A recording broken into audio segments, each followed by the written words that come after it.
El Señor quiere hablarnos el día de hoy por medio de su palabra. Amén. Y yo te voy a pedir que abras tu Biblia en el libro de Salmos, en el capítulo 36. Y te voy a pedir que te vayas poniendo de pie también. Quiero pedirte, por favor, que entremos en el tiempo donde el Señor va a hablar, y el Señor, cuando habla a través de su palabra, es necesario que nuestro corazón esté atento. Yo te voy a pedir que ahí en tu lugar leas conmigo, me vayas siguiendo mientras yo voy leyendo en voz alta este hermoso capítulo 36 del libro de los Salmos. Son 12 versículos y voy a dar lectura. Capítulo 36 del libro de Salmos. La transgresión habla al impío dentro de su corazón. No hay temor de Dios delante de sus ojos, porque en sus propios ojos la transgresión le engaña, en cuanto a descubrir su iniquidad y aborrecerla. Las palabras de su boca son iniquidad y engaño. Ha dejado de ser sabio y de hacer el bien. Planea la iniquidad en su cama, se obstina en un camino que no es bueno. No aborrece el mal. De tu misericordia, oh Señor, se extiende hasta los cielos, tu fidelidad hasta el firmamento. Tu justicia es como los montes de Dios, tus juicios son como profundo abismo. Tú preservas, oh Señor, al hombre y al animal. Cuán preciosa es, oh Dios, tu misericordia. Por eso los hijos de los hombres se refugian a la sombra de tus alas. Se sacian de la abundancia de tu casa y les das a beber del río de tus delicias. Porque en ti está la fuente de la vida y en tu luz vemos la luz.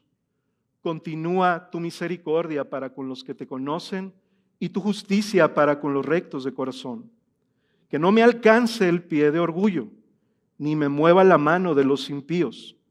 Ahí han caído los que obran iniquidad. Han sido derribados y no se pueden levantar. Antes de sentarse, hermanos, acompáñenme para orar y pedirle al Señor que el día de hoy nos hable. Señor, en esta mañana, ante tu palabra y ante tu presencia, queremos pedirte que tú hables a nuestro corazón, Señor. Queremos pedirte que el día de hoy tú seas adorado y exaltado, no solamente al haber cantado, sino al poder estar atentos ante la voz de tu Espíritu por medio de tu palabra, Señor. Porque esta también es una manera de adorarte, Señor. Cuando estamos atentos, cuando abrimos nuestro corazón, pero sobre todo saber, Señor, que el que abre verdaderamente el corazón eres tú, Señor. Por eso te pedimos que el día de hoy tu palabra caiga en un corazón que sea buena tierra para tu palabra, Señor. Señor, que traigas vida. Este salmo que vamos a ver el día de hoy, Señor, que sea como una voz fuerte y clara para que nuestra alma responda a ti, Señor, y que tú obres la obra de transformación y redención que en Cristo tú quieres y tú haces para cada uno de tus hijos, Señor. En esta mañana, que nadie en este auditorio salga de este lugar sin que tu palabra haya sido de impacto por medio de tu Espíritu, Señor. Y nos declaramos incapaces, Señor, yo de hablarla y de mis hermanos de escucharla en sus propias fuerzas. Necesitamos de tu Espíritu en esta mañana, Señor, en el nombre de Cristo Jesús. Amén. Pueden tomar su asiento. Quiero hacerte una pregunta como introducción a este mensaje. Y a lo mejor es una pregunta muy cotidiana, práctica, pero que nos puede dirigir muy bien al tema de este salmo. ¿Cuántos de ustedes, hermanos, están aquí y tienen un coche? Levanten su mano. Levanten su mano los que tienen coche o han manejado alguna vez un coche. Que a lo mejor no tienes, pero lo has manejado. Bien, baja tu mano. ¿Qué sientes en tu corazón cuando enciendes el coche y en el tablero de tu coche se encienden varios de los testigos y luces de advertencia? ¿Qué es lo que sientes cuando lo prendes? miedo, angustia, preocupación, frustración, porque acabas de regresar del taller tal vez, dolor, porque sabes que eso puede significar costo, o, como estaba viendo yo hace unas semanas en un video de forma, pues como cotidiana y cómica, de dos amigas que se suben a un coche y al encender el coche una de las amigas que iba al lado de la que iba a manejar, voltea al tablero y le dice, oye, ¿ya te diste cuenta de todas las luces que traes encendidas en tu tablero? A lo que la amiga le responde con cierto tono de orgullo, sí, justo ayer desbloqueé 2 nuevas más. Probablemente, hermanos, esto es lo único que vamos a escuchar de este mensaje con un tono de comicidad o chusco, ¿verdad? Porque realmente no es nada chusco ni no es nada cómico lo que significa lo que te está aprendiendo en el tablero. Probablemente cuando pasamos por alto esas luces de advertencia, la consecuencia de no atenderlo es muy grave, es muy costosa. Y no solamente para la vida de tu coche, hermano, sino para tu propia vida y de los que viajan contigo. No atender una luz de advertencia en carretera puede significar algo de vida o muerte. Pero no nada más en carretera, también puede significar lo mismo en un día cotidiano en la ciudad, entre semana. Y la consecuencia, hermanos, nos apunta a cosas más importantes, no solamente de cosas materiales en un coche, sino de cosas espirituales. De la misma manera podemos pasar por alto nosotros lo que Dios nos revela de aquello que no está funcionando bien en nuestra vida. Y el Señor sabe mejor que nadie cómo funciona nuestra vida y nuestro corazón. Y esa condición de nuestra naturaleza es una que está dañada desde el fondo de nuestro corazón. Aún como creyentes, olvidamos y menospreciamos muchas veces las luces que el Señor enciende. Los tableros de nuestra vida están encendidos y aún nosotros persistimos en no tomarlas en cuenta o apagar la voz del Espíritu Santo. La semana pasada el pastor Carlos nos hablaba en el mensaje que fue titulado Su disciplina y su favor, que hay momentos en la vida de un creyente que el Señor trae disciplina a su vida como consecuencia de no atender estas voces de advertencia, como una consecuencia del endurecimiento de su corazón y de persistir en vivir en orgullo y en pecado. Y en amor, el Señor, como un buen Padre amoroso que es, Él no va a permitir que sigamos de esta manera poniendo en peligro nuestras vidas. Y por eso nos llama a lo que el pastor Carlos la semana pasada tituló como la oración peligrosa. ¿Recuerdan eso? La semana pasada. Esa oración peligrosa es lo que nosotros somos llamados a pedirle al Señor que examine nuestro corazón y que revise si hay en nosotros camino malo. Y la pregunta en esta mañana es, ¿cómo realizar este examen? Es verdad, estamos de acuerdo, hay que examinar nuestro corazón y pedirle al Señor que nos escudriñe para ver si hay camino de perversidad en él. La pregunta que podemos hacer es, ¿cómo es ese examen? ¿Cómo puedo llevarlo a cabo? Y la respuesta está en este Salmo 36. Aquí está el examen, hermanos, y aquí está también la única salida y la única solución para el problema más esencial en nuestro corazón. El título del mensaje en esta mañana es La misericordia de Dios que preserva al ser humano. Por si estás tomando tus apuntes, el título es La misericordia de Dios que preserva al ser humano. Y este salmo presenta dos realidades abrumadoramente contrastantes. La primera realidad descrita en el primer párrafo de la realidad del pecado en la naturaleza humana. Y la segunda, mucho más grande y mucho más gloriosa realidad contrastada con esta primera, es la realidad de la misericordia inagotable de Dios. Y el último y tercera estrofa es una oración del salmista pidiendo que esa misericordia se extienda y se prolongue por toda su vida. Mi propuesta en esta mañana para ustedes, hermanos, de este mensaje es que pidamos al Señor que nos extienda su misericordia inagotable para ser preservados de la maldad del pecado. Y vamos entrando en nuestra primera estrofa, hermanos. La primera estrofa que yo le he titulado La revelación del carácter impío del ser humano. La revelación del carácter impío del ser humano. Y te voy a pedir que leas el versículo 1 nuevamente conmigo. Dice, la transgresión habla al impío dentro de su corazón. No hay temor de Dios delante de sus ojos. David es el autor de este salmo y él está recibiendo una revelación de parte de Dios para poder conocer cómo es este principio que opera en el corazón, no solamente de los adversarios del rey David, porque este salmo, en esta primera estrofa, David está describiendo el carácter impío de esos adversarios que lo persiguen, pero no se limita a eso, sino que Dios le revela ese operar y ese funcionar de este principio llamado transgresión en este versículo 1, que no es otra cosa más que el pecado obrando en el corazón de cada ser humano.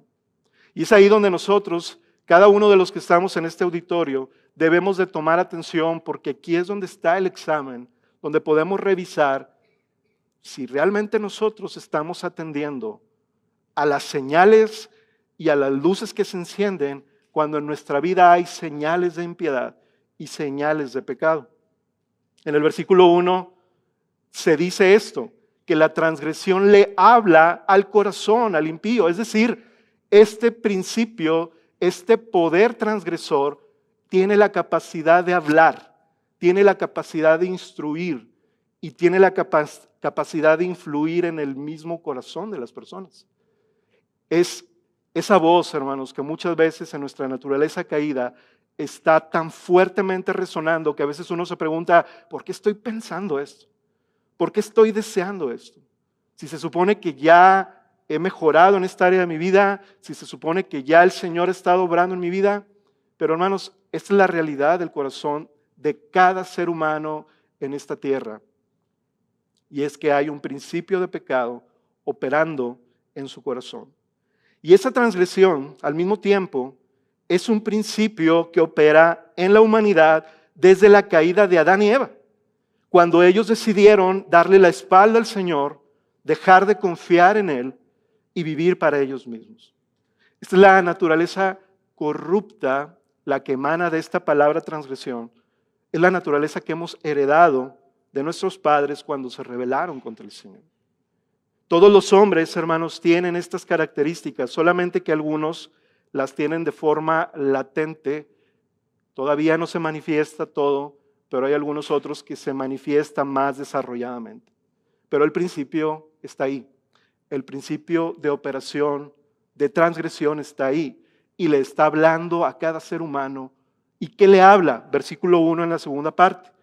Le habla para que no tenga temor de Dios. Y esta es la razón por la cual esto es extremadamente serio, hermanos. Todos los hombres que nacen después de la caída de Adán y Eva, y eso te incluye a ti y a mí, antes de venir a Cristo, y todavía en Cristo, esa naturaleza remanente de pecado nos está empujando para que todo lo que vivamos y hagamos no tengamos temor de Dios. Este salmo fue utilizado por el apóstol Pablo en Romanos capítulo 3 para poder hablar acerca de la naturaleza de la humanidad. Mira, lea conmigo Romanos 3, lo vas a ver en la pantalla, del 9 al 11.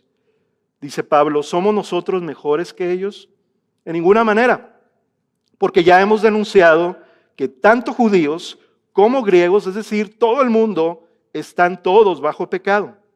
Como está escrito, no hay justo, no hay uno, no hay quien entienda, no hay quien busque a Dios. Versículo 18, no hay temor de Dios delante de sus ojos. Hermanos, esta ausencia de temor de Dios tiene su origen en la misma condición caída del ser humano, en el mismo centro de operación de nuestro interior, en el corazón, es donde está esta ausencia de temor, que todo hombre natural nace con ella. Y esa es la razón por la cual se revela ante Dios. Y esa es la razón por la cual no hay ni una sola justicia que sea hecha que agrade a Dios, porque no está en relación con Dios. Esa es la razón por la cual la Biblia puede decir categóricamente que no hay quien busque a Dios. Y algunos pueden decir, pues pastor, yo conozco personas que buscan a Dios. La pregunta es, ¿buscan a Dios por lo que Él es o por lo que Él les puede dar? Porque sí es verdad que muchas personas pueden buscar no a Dios, a cualquier cosa para recibir lo que ellos quieren. Pero una cosa es que tú busques la mano de Dios y otra cosa es que tú busques el rostro de Dios, el carácter de Dios, a Dios por quien es Él. Toda la desobediencia en su estilo de vida. Y esta es la primera señal que se prende en el corazón de todo ser humano. Si tú tuvieras un tablero en tu vida espiritual, este es el primer testigo que tú tienes que tener mucho cuidado y atender cuando se prende. Debería estar en rojo este testigo, ¿verdad? Es el testigo que te dice cómo está el temor de Dios en tu vida. Pero no nada más en tu corazón, cómo se demuestra el temor de Dios en lo que tú haces y en lo que tú hablas. Ese es un mejor indicador. ¿Eres impulsado por la voz del pecado en tu interior, en lo que decides y haces? ¿Escuchas la voz de Dios que te reprende y te contrista, pero a veces decides mejor apagarlo y resistirlo? Esta es la evidencia fundamental, este es el foco, esta es la luz más importante en el tablero de la vida de un cristiano y yo diría de cualquier persona. El problema es que una persona natural no puede ver su propia condición a menos de que alguien le ayude y ese alguien es Dios. Pero para un creyente, ese tablero ya está funcionando.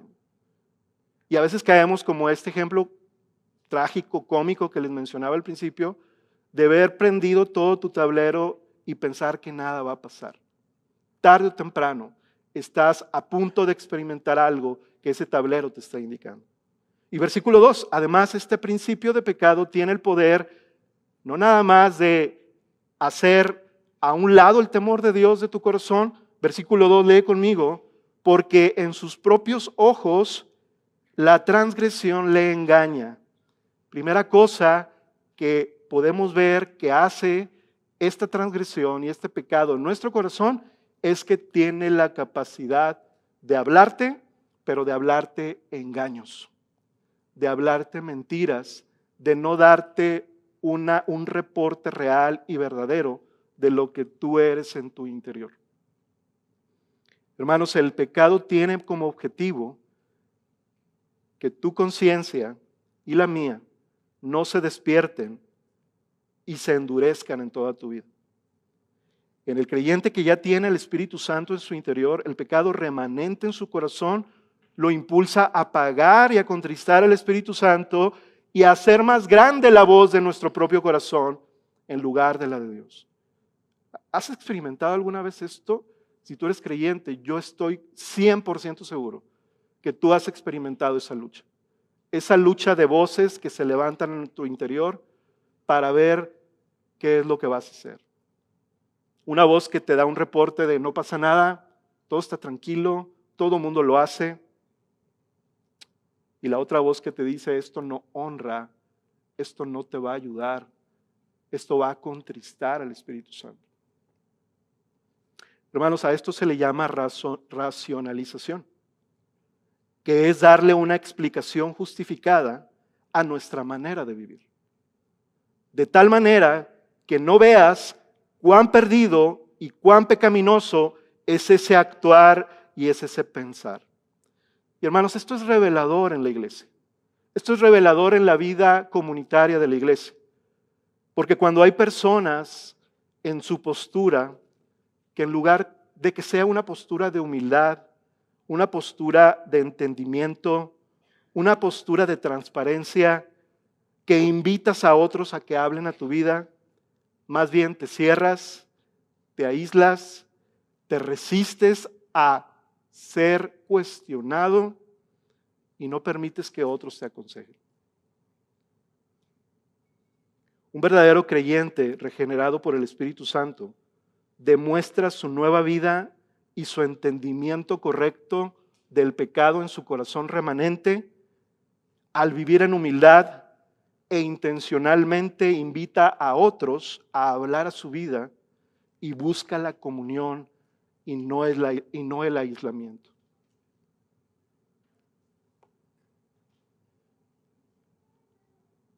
¿Cuántas veces buscas escuchar a otros, hermanos, hombres que están aquí, en relación con la manera como llevas tu vida, o tu matrimonio, o tu trabajo y tus luchas personales? Te puedo preguntar, ¿cuáles son las áreas de pecado que has detectado en tu corazón esta última semana? ¿Las tienes identificadas claramente? ¿Y qué estás haciendo intencionalmente para resistirlas? ¿Las consideras poco importantes? ¿Te parece importante hablarlo con alguien más que tenga el Espíritu Santo, que sea un hermano maduro? Esposos, ¿cómo estás escuchando a tu esposa cuando te muestra algún área de pecado en tu vida? ¿Las justificas o las minimizas? ¿Cuántas veces tenemos ese impulso todos, verdad? Como hombres, como esposos, como padres, de racionalizar todo lo que hacemos. Y tal vez es verdad que tengas razón en algo de lo que tú quieres defender, pero hay una pizca al menos de algo que tú tienes que escuchar y que tienes que entender, y que Dios lo va a hablar a través de quién crees, de las personas que están a tu alrededor. Hermanos, versículo 2, esta realidad es tan palpable que a veces la pasamos por alto. Quiero que leas conmigo la segunda parte. Porque en sus propios ojos la transgresión le engaña. ¿En cuanto a qué es el engaño? Dice la segunda parte del versículo 2. En cuanto a descubrir su iniquidad y aborrecerla. O sea que el objetivo del pecado en la vida de una persona, en su corazón, es engañarlo, pero no engañarlo en cualquier cosa, sino en engañarlo para que no pueda identificar su iniquidad en su corazón, para que se camuflajee y parezca, más que iniquidad, parezca una buena estrategia, una buena manera de vivir, una inteligente manera de vivir. Es como las personas que van en un carril que no deben de ir y se aprovechan porque hay una larga fila en el otro, no se quieren formar y luego creen que son muy inteligentes para meterse por otro carril indebido y luego ganarle el espacio al otro coche. Hermanos, eso no es inteligente, eso es incorrecto y eso es inicuo. Y si vives en Ciudad Juárez, más. ¿Por qué? Se han de preguntar algunos, ¿verdad? Bueno, por la manera en cómo a veces, cuando se hacen filas en la vialidad, uno quiere parecer más inteligente y cometes algo inapropiado, algo que no está permitido en la ley de vialidad. Bueno, eso es lo que pasa en nuestro corazón. Eso es lo que pasa en el corazón de cada ser humano, hermanos. El engaño es para que tú no descubras la iniquidad, para que tú no la aborrezcas, para que la toleres, para que no la mates. Ya la tienes controlada. Es alguna actitud pecaminosa que a lo mejor ya viste, pero dices tú, no pasa nada, yo no tengo que dejarla completamente, yo sé cuándo y cómo puedo manejarla, y entonces no la aborreces y la empiezas a tolerar en tu vida. El pecado tiene la capacidad, hermanos, de engañarnos, y la palabra aquí de engañar es una adulación, es una voz que suaviza las cosas. Y yo creo que tú conoces personas en tu vida diaria, en tu trabajo, con las personas que te rodean. Hay personas que te suelen adular, que te dan por tu lado porque quieren sacar un beneficio contigo o simplemente quieren caerte bien. Ese es el pecado, esa es la manera en cómo el pecado actúa, en una adulación para que no te veas tan malo, para que no te veas en esa necesidad de aborrecer ese pecado. Versículo 3, ¿qué es lo que hacen entonces esos engaños y esa transgresión, hermanos? Lo que hace, lee conmigo el versículo 3, Las palabras de su boca son iniquidad y engaño. Y esta es la tristeza de esta realidad en la segunda parte del versículo 3. Ha dejado de ser sabio y de hacer el bien.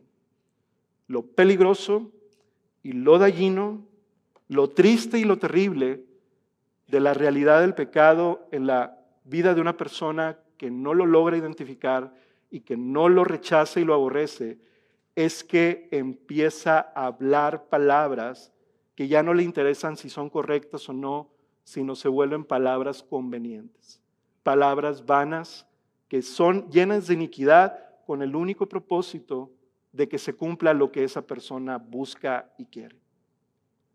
Pero además de esto, hermanos, es triste y es terrible porque dice que deja de ser sabio y de hacer el bien.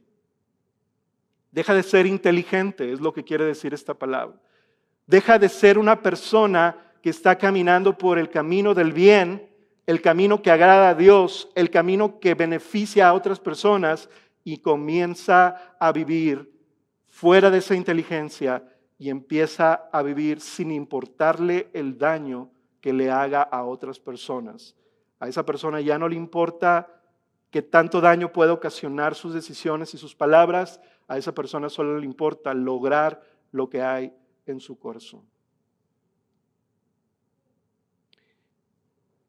Aunque proclame una fe en Dios, aunque tenga una vida de piedad externa, eso es parte del engaño.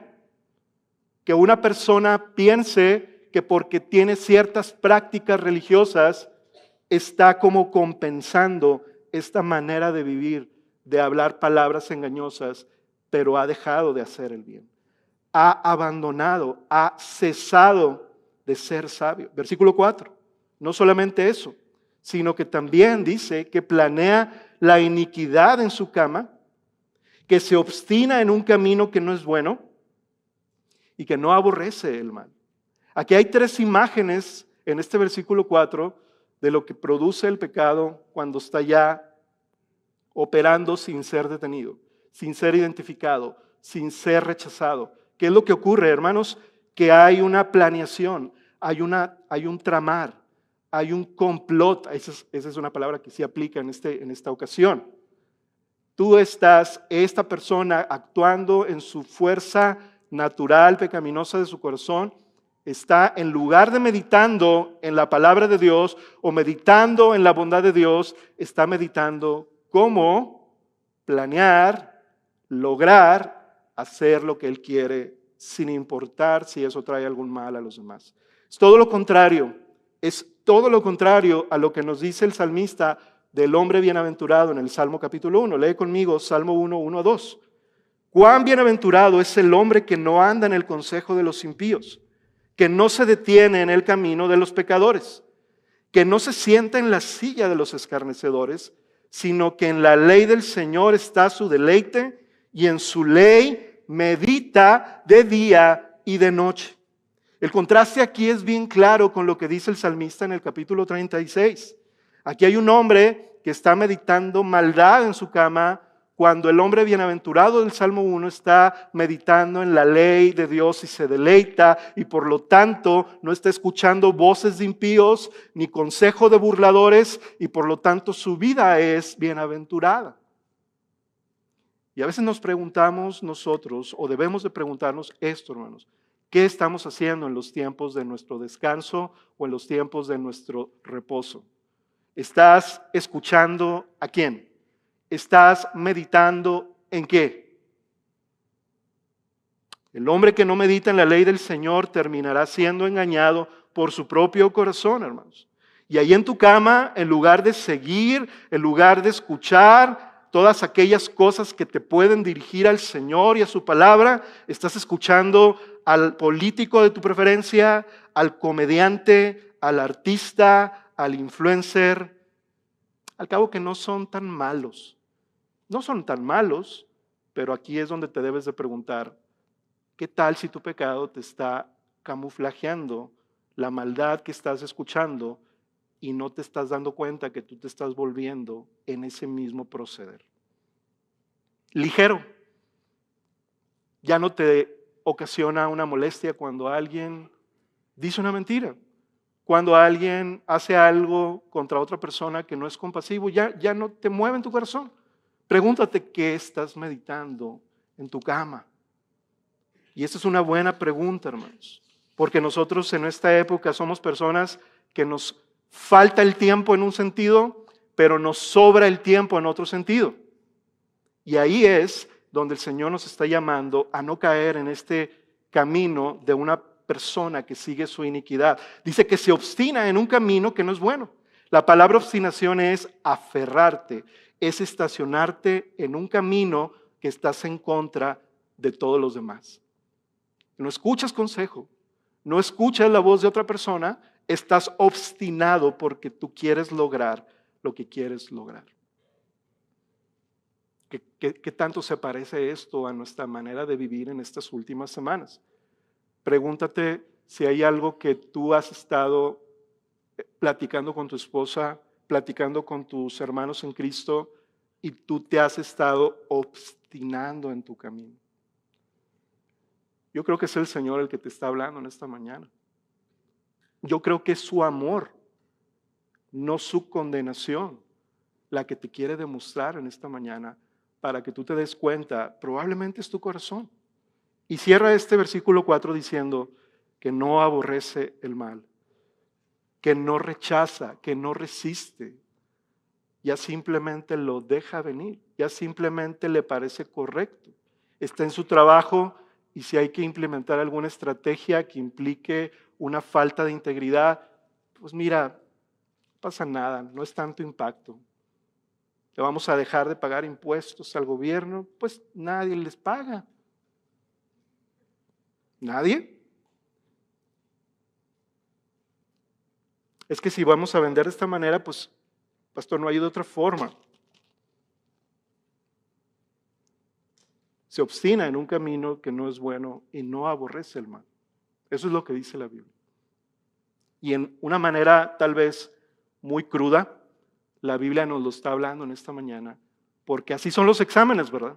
Cuando tú vas a sacarte sangre, que yo creo que a nadie nos gusta hacer eso, nunca me he topado una persona que diga, ay, voy bien contento al laboratorio, porque voy a que me piquen para que me saquen sangre, ¿verdad?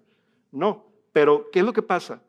Que después de ese examen te arrojan resultados que gracias a Dios no son suavizados ni camuflajeados. Son claros, objetivos y específicos. Estás fuera de este rango que no es lo saludable, tienes que hacer algo. Los doctores, gracias a Dios, actúan, o deberían de actuar, ¿verdad?, en base a los resultados arrojados, no a lo que tú sientes, no a lo que tú piensas o lo que tú crees. Si eso fuera, hermanos, muchos de nosotros no tendríamos la salud apropiada. Y ante este panorama, ante esta realidad, uno se puede imaginar, bueno, es que aquí el salmista está hablando de todas estas imágenes porque es como los criminales postrados en cama que están planeando a quién arruinar. Pero no es así, hermanos. Estas imágenes son de personas normales que sin temor de Dios realizan planes sin importarles el daño o perjuicio que ocasionen a otros, aún a sus seres queridos. Y hoy en esta mañana, el Señor quiere cerrar esta estrofa y este examen sin que tú le des la vuelta a ninguna de estas verdades. Que tú seas honesto, que seas transparente y digas, caray, fueron como 5 o 6 cosas y no me libré de ninguna. Gloria a Dios. Pero si hay aquí alguna persona que diga, fueron como 6 cosas, pero realmente ninguna me aplica a mí. Híjole, de verdad, estás en serios aprietos. Y Dios te ama y Él es el principal que quiere que tú te des cuenta de tu condición. Pero ¿sabes cómo lo va a hacer? Lo va a hacer con lo que dice en la segunda estrofa. Y es ahí donde yo quiero ahora que entremos ante esta ilustración desoladora que vimos en estos primeros 4 versículos de lo que representa toda la humanidad perdida en el pecado, en la maldad, en la transgresión, en el no temor a Dios. Ahora esta segunda estrofa, el salmista recibe una revelación de Dios de lo que vendrá a ser lo que solucione ese problema. Y esta segunda estrofa le he titulado La revelación del carácter redentor de Dios. Lee conmigo el versículo 5 y 6. Versículos 5 y 6 dice: Tu misericordia, oh Señor, se extiende hasta los cielos, tu fidelidad hasta el firmamento. Tu justicia es como los montes de Dios, tus juicios son como profundo abismo. Tú preservas, oh Señor, al hombre y al animal. Cuando parece que la descripción de la maldad del pecado es tan grande y abrumadora, viene ahora esta segunda estrofa a revelarnos algo que es mucho mayor. La naturaleza del carácter de Dios que es descrito de manera tan poderosa en tan solo 2 versículos en esta estrofa. En primer lugar, nos podemos dar cuenta de 4 atributos de Dios en estos 2 versículos que entre ellos están trabajando juntos y están siendo revelados de parte del salmista. ¿Cuáles son esos 4 atributos? La misericordia, que ahorita vamos a ver qué significa esa palabra porque es una palabra muy amplia. La fidelidad de Dios, la justicia de Dios y los juicios de Dios, que no es otra cosa, cuando hablamos de los juicios de Dios, es las decisiones que Dios toma. Las decisiones que Dios toma. Entonces, hermanos, la palabra que se utiliza en el versículo 5 para misericordia es una palabra que tú ya has escuchado en algunos mensajes anteriores. Es la palabra Hesed en el original hebreo, que significa algo que es enorme, que es infinito y es el amor inagotable e incondicional de Dios. El amor inagotable que no está condicionado al mérito de la persona, sino que es un amor anclado a las promesas que Dios ha hecho para con su pueblo. Es esta palabra, Hesed, la revelación del corazón eternamente compasivo del verdadero y único Dios. Yo creo que te debe dar alegría, te debe de empezar a llegar el aire a tu corazón después de haber leído esta primera estrofa, ¿verdad? Tan terrible, tan fuerte, y ahora empezar a ver lo que Dios es en su carácter. Sus atributos de misericordia, de amor inagotable, pero luego también de fidelidad, dice en el versículo 5, en la segunda parte, que ambos, tanto fidelidad como misericordia, llegan hasta los cielos, llegan hasta el firmamento. Es decir, esta es una imagen que nos ilustra que mientras en el mundo hay mucha maldad, la misericordia y la fidelidad de Dios se elevan y son supremas y son infinitas, hermano. Nuestros pecados son muchos, pero su gracia es mayor. Y esta es la ilustración, hermanos. Cuando salgas de este auditorio, por favor voltea a ver al cielo y date cuenta de la diferencia que hay entre la vida de los seres humanos aquí en este mundo, en tu perspectiva, y de todo lo que significa el cielo y el firmamento. No hemos alcanzado a descubrir qué hay en el universo todavía en el firmamento, en el espacio exterior. Esto quiere decir que el amor inagotable de Dios es infinito y no tiene límites. Cuando tú y yo nos preguntamos si el amor de Dios tiene algún límite, debes de preguntarte esto: ¿hay algún límite en los cielos? ¿Hay algún límite en la extensión del firmamento en el universo? Y en toda tribulación y en toda prueba en nuestra vida, no te preocupes cuán grande o prolongada pueda ser esa prueba o esa aflicción, porque su fidelidad y su amor inagotable permanecerán aún más altas y más grandes. Eso es una buena noticia para el pueblo de Dios, porque es Dios mismo el que se levanta por arriba de nuestra propia maldad. Pero quiero decirte algo: se levanta no para condenarnos, se levanta no para terminar con nuestra vida injusta y pecaminosa. Lee conmigo lo que dice el versículo 6 al final. Este es el propósito de todos los atributos de Dios. El versículo 6, en la segunda parte, dice: tú preservas, oh Señor, al hombre y al animal. ¿Sabes cuál es la razón por la cual Dios está revelándole al salmista su misericordia inagotable, su fidelidad, su justicia y sus juicios? No es para que se descubra nuestro pecado y Dios diga: no te mereces nada, te vas a morir y apartado de mí para siempre. No es para eso, sino que revela todo su carácter de atributos infinitos, que aquí son 4 nada más, con el propósito de que tú y yo sepamos que Dios los revela para preservar al hombre y al animal. El animal aquí representa la creación, representa a lo que Dios ha hecho, que es hermoso, que es bueno, como en las palabras de Génesis 1, es bueno todo lo que Dios hizo, y cuando Dios hizo al hombre, ¿te acuerdas qué fue lo que dijo el Señor? Es bueno en gran manera, porque a Dios en su corazón de amor inagotable, Él tiene una disposición de redimir y de salvar y no de venir a matar y a eliminar.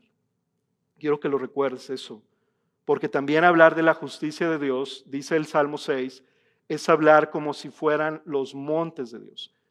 Habla de la perspectiva de altura, la justicia, y qué interesante que los juicios habla de la profundidad. No sé si lo notaste. Habla que la justicia son como los montes de Dios y los juicios son como un profundo abismo. ¿Sabes la razón por la cual es este contraste en ese mismo versículo? Básicamente lo que Dios está diciendo es que su justicia es tan firme, tan alta, tan insuperable, que nadie es más justo que Dios en todo lo que hace. Él es el más alto estándar de bondad y de rectitud. Eso es lo que está ejemplificando esta imagen. Pero la otra cosa en los juicios es que Dios dice, mis juicios son como un profundo abismo. Lo que quiere decir es que cuando Dios toma una decisión, Él toma en cuenta todos los argumentos, toda la evidencia, todo el conocimiento que puede haber sobre un asunto, y es tan amplia esa evidencia que los puede poner en un lugar tan profundo que nadie lo puede medir. Es decir, es un juez perfecto y recto. Tú y yo tomamos decisiones tan superficiales, ¿verdad? A veces, como dice la Biblia, viendo solamente el exterior, viendo solamente las cosas por fuera de una persona o de una situación. A veces batallamos como seres humanos para juzgar las cosas, ¿verdad? Porque nos dejamos llevar por las apariencias o juzgamos nada más con ciertos argumentos, y Dios nos dice, no, yo soy diferente. Yo tengo toda una profundidad de un abismo repleto de todos los argumentos y de la sabiduría posible sobre lo que yo voy a hacer.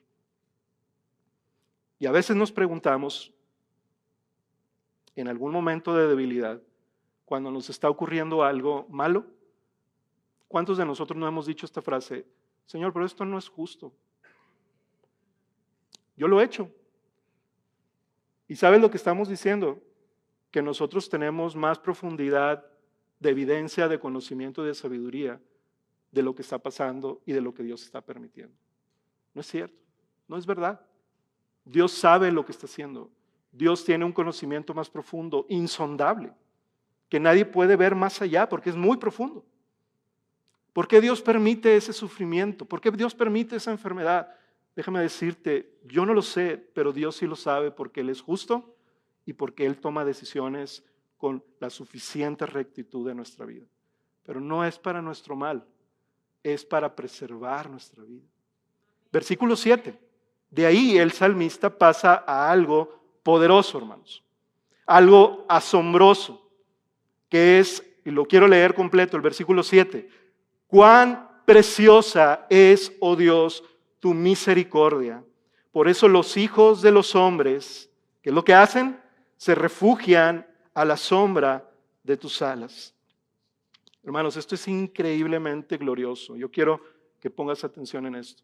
En el versículo 5 y 6, el salmista ha resaltado lo grandioso de la misericordia, de la justicia, de la fidelidad de Dios.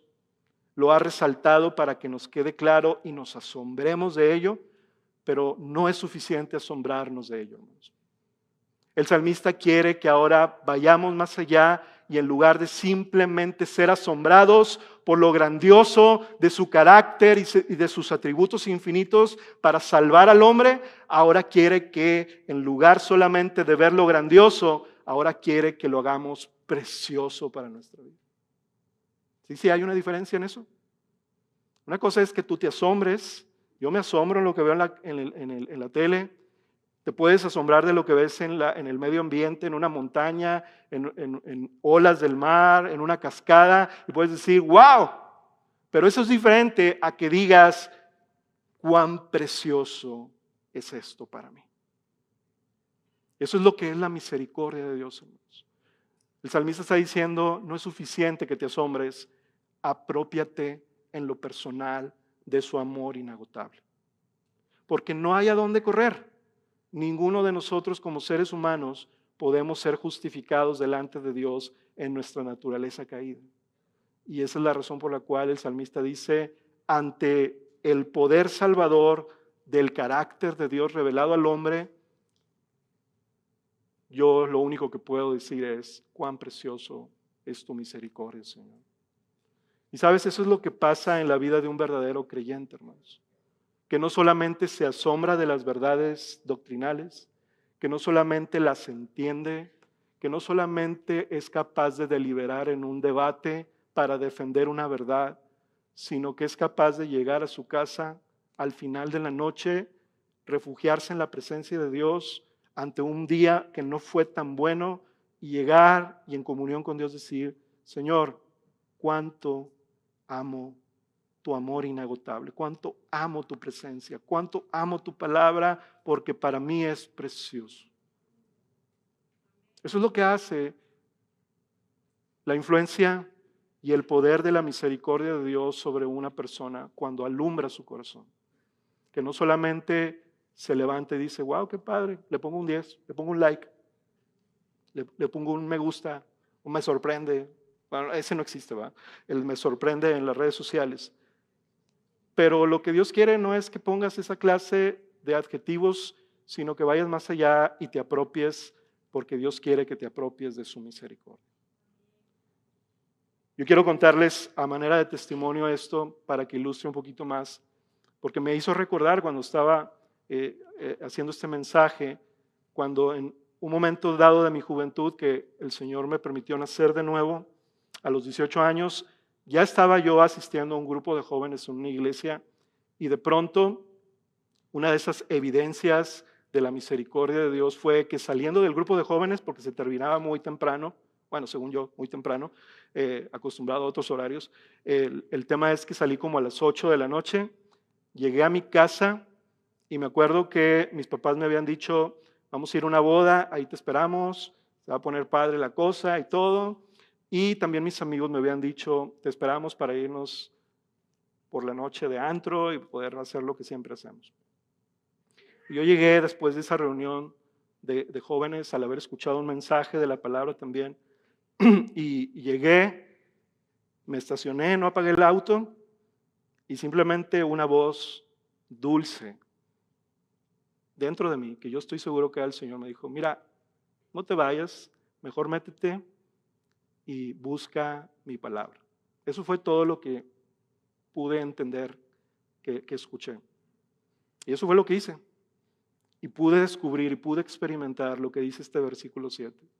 Que dejó de ser solamente el Dios grande que había escuchado, el Dios maravilloso, el Dios poderoso que había escuchado y se volvió precioso para mí. Y eso es lo que Dios quiere para ti en esta mañana.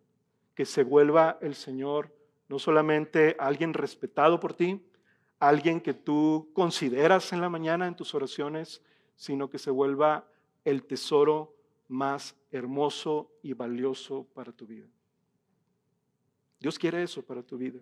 Y por eso, por esta razón, hermanos, dice el versículo 7 al final, por eso los hijos de los hombres se refugian a la sombra de tus alas. ¿Sabes por qué? Porque saben que van a encontrar bienvenida, saben que van a encontrar refugio, saben que si corren a Dios, Dios no los va a decir, hazte un lado porque tú eres un pagano, porque tú eres un impío, porque tú eres un rebelde, no me has hecho caso. No, el que corre al Señor, el Señor en el Nuevo Testamento, en palabras de Jesús dice, el que viene a mí, yo no le echo fuera.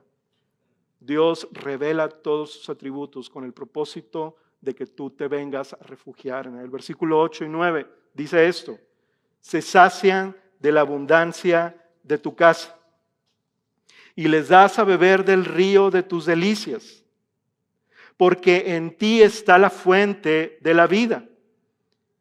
Y en tu luz vemos la luz. Hermanos, el propósito de Dios al revelar su carácter misericordioso a los hombres es para que corran a Él, porque Él desea darles ampliamente todo lo mejor que Él tiene para ellos, lo cual está en Cristo. Las personas, hermanos, siempre estamos buscando paz, satisfacción, bienestar, y no la encontramos, pero las que se refugian en Dios, dice la palabra de Dios en el versículo 8 y 9, son saciadas de la abundancia de la casa de Dios. ¿Y cuál es ese río? ¿Y cuál es esa abundancia de esa casa? Es la realidad de Dios mismo en la belleza y la gloria de su Hijo Jesucristo manifestado a los hombres. Lo mejor de la casa de Dios es Dios mismo en la persona de Jesucristo. Ha venido para darnos vida y vida en abundancia en las palabras de Cristo mismo. Hermanos, a veces se nos olvida, ¿verdad? Que la vida cristiana no es una vida monótona o una vida simplemente para como aguantar vara, como dicen, ¿verdad? Sí, está bien dicho. Aguantar un poco mientras llegamos al cielo. No, Señor. Jesús mismo dijo, yo he venido para que tengan vida y la tengan en abundancia. Pero eso no significa que los términos de la abundancia son como lo entendíamos antes de nacer de nuevo, que es tener riquezas, que es tener salud, que es tener todo lo que tú quieras. No, la abundancia de Dios se encuentra en la persona de Cristo. ¿Sabes que la palabra abundancia ahí significa grosura? Es esta grosura de los alimentos, esa parte rica de la carne. Bueno, a muchas personas no les gusta, ¿verdad? Pero se están perdiendo algo muy fuerte, te lo recomiendo. No saludable, está bien, pero es algo que es demasiado rico, que incluso en el Antiguo Testamento Dios dice que ofrecerle lo mejor a Él es ofrecerle la grosura de los animales. Y Dios promete darnos lo mejor de Él para aquellos que se refugian en Él. La abundancia de su casa, hermano. Los deleites. ¿Sabes lo que significa ahí? La palabra delicias en el versículo 8. Y le das a beber del río de tus delicias. La palabra ahí es Edén. Es una relación, es una referencia directa a lo que Dios deseaba que disfrutaran los seres humanos antes de la caída en el huerto del Edén. Esa delicia, esa satisfacción, esa vida que solamente llena el corazón del ser humano. Nada nos llena en esta vida. Las personas se ponen metas, las personas buscan cosas que les puedan satisfacer y cuando las llegan a tener, se encuentran con la triste realidad que eso no es suficiente para ser plenos. Sin embargo, la Biblia nos dice que para los que buscan y se refugian en el amor inagotable de Dios, Dios les da de la abundancia de su casa y del río de sus delicias. Y también dice en el versículo 9, porque en ti, y este podría ser el versículo cúspide de este salmo, poder encontrar en Dios la fuente de la vida, hermanos. La vida que tú y yo anhelamos, que ni siquiera nos alcanzamos a dar cuenta y a dimensionar qué significa, es la vida que emana de Dios mismo. ¿Sabes dónde se encuentra? En Dios mismo. En esa comunión con Él y que ha revelado esa vida y esa luz por medio de su Hijo Jesucristo. Aquí hay una referencia directa, que el salmista no sabía específicamente a qué se estaba refiriendo. Lo único que sabía el salmista es que Dios estaba diciéndole, en mí está la vida y en mi luz veremos la luz. Pero más adelante, en el Nuevo Testamento, podemos saber y corroborar y confirmar que esa luz y que esa vida es Cristo mismo. Mira lo que dice Juan capítulo 1, versículo 4 en adelante. Dice, en Él, en Cristo, estaba la vida. Y la vida era la luz de la humanidad. Esta luz resplandece en la oscuridad y la oscuridad no ha podido apagarla. Y hermanos, no va a poder apagarla nunca. Versículo 9, esa luz verdadera, la que alumbra a todo ser humano, venía a este mundo. El que era la luz ya estaba en el mundo y el mundo fue creado por medio de él, pero el mundo no lo reconoció. Vino a lo que era suyo, pero los suyos no lo recibieron. Mas, ¿a cuántos lo recibieron? A los que creen en su nombre, les dio el derecho de ser hechos hijos de Dios. Jesús es la revelación final y completa de la fuente de la vida, hermanos. De la luz que nos alumbra nuestra oscuridad para poder encontrarle a Él mismo. Es la abundancia de la casa de Dios. Jesús es el árbol de la vida en el Edén. Él es la vida eterna y Él es la sanidad de las naciones. En Cristo, el Padre ha asegurado este regalo porque les ha dado la capacidad de ser llamados hijos de Dios. ¿A quiénes? A cuantos reciben la luz de Cristo para permanecer bajo la sombra de sus alas en la abundancia de su casa. ¿Cómo podemos responder ante esta gloriosa bendición completa, inigualable, que satisface el alma, que es preciosa para nosotros, además de ser grandiosa? La única respuesta que el salmista puede tener y con la que puede responder es en la última estrofa, en la estrofa del versículo 10 al 12. Ante esta realidad, el salmista dice lo siguiente, lo voy a leer completo, versículo 10 al 12. Continúa tu misericordia para con los que te conocen y tu justicia para con los que son rectos de corazón. Que no me alcance el pie del orgullo, ni me mueva la mano de los impíos. Ahí han caído los que obran iniquidad, han sido derribados y no pueden levantarse. Después de reconocer la grandiosa y preciosa misericordia inagotable de Dios, el salmista ahora ruega que la continúe, que la prolongue, que la extienda y que esté al alcance de aquellos que la necesitan.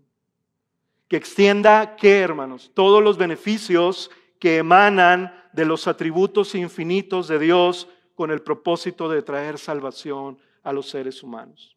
El salmista está diciendo, Señor, ante esta realidad yo no puedo hacer nada por mí mismo, por mejorar, pero yo me refugio en tu misericordia y recibo tus beneficios.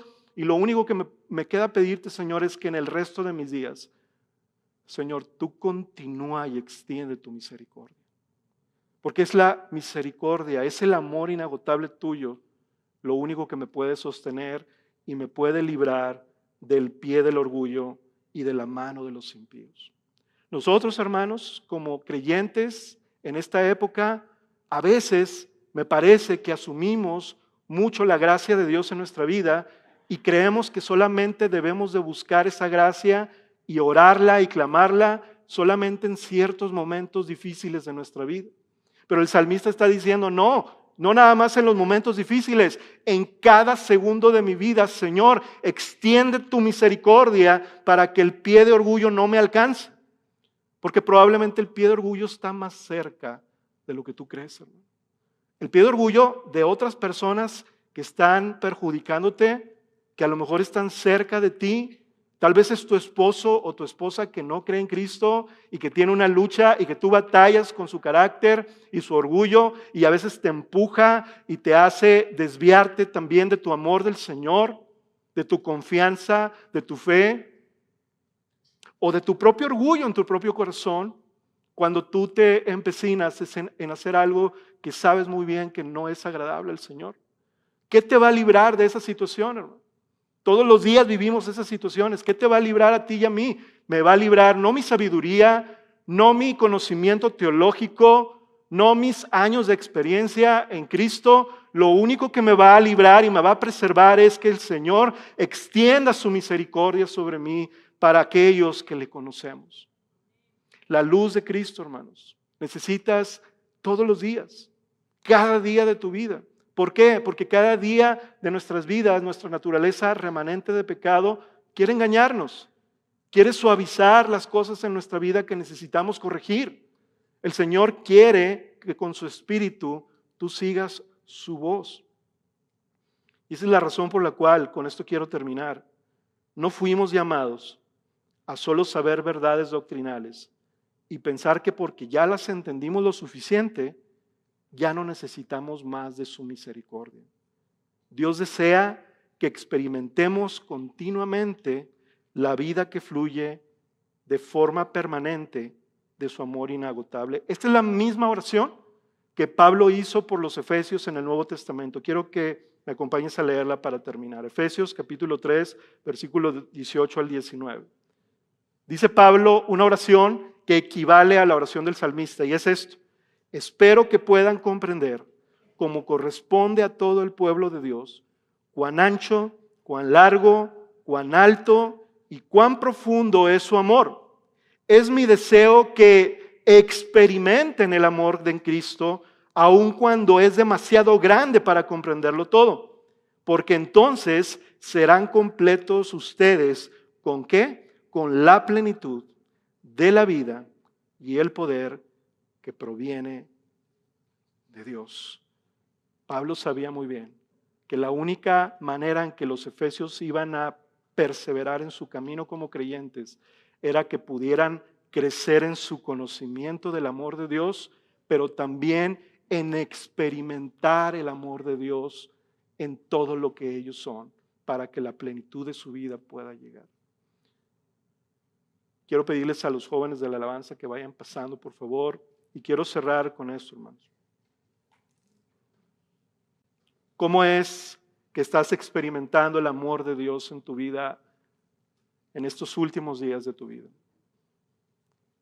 ¿Estás perseverando en el amor de Dios? ¿Estás experimentando el amor de Dios hoy? O tal vez, como dice el versículo 11, te está alcanzando el pie del orgullo. Te está moviendo la mano de los impíos, de tu propio corazón impío. Y el Señor quiere que sepas algo muy, muy sobrio y muy real, que es el versículo 12. El Señor quiere que recordemos todos que ahí en ese lugar, donde el orgulloso está persistiendo, donde el impío está resistiendo la luz y actuando y practicando la iniquidad, ahí en ese lugar, versículo 12, han caído los que obran iniquidad, los que practican sistemáticamente una vida sin temor a Dios. Ahí han sido derribados y no se pueden levantar. ¿Sabes por qué no se pueden levantar? Porque viene la luz de Cristo a sus vidas y ellos prefirieron amar más las tinieblas que la luz. Porque la Biblia dice que cuántas veces cae el justo y se levanta. 7 veces cae el justo y el Señor lo levanta. ¿Por qué?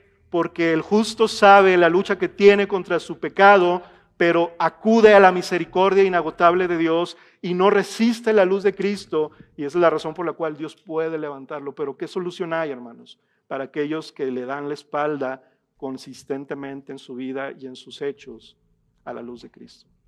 Dice el Señor, esta es la condenación, este es el juicio, que los hombres amaron más las tinieblas que la luz. Pero la realidad, hermanos, es que para aquellos que se doblegan y se rinden ante la luz de Cristo, ellos pueden refugiarse a la sombra de sus alas y ser preservados. ¿Cuál vas a ser tú? ¿Cómo cuál estás viviendo tú en este tiempo? Quiero pedirte que cierres tus ojos para poder orar.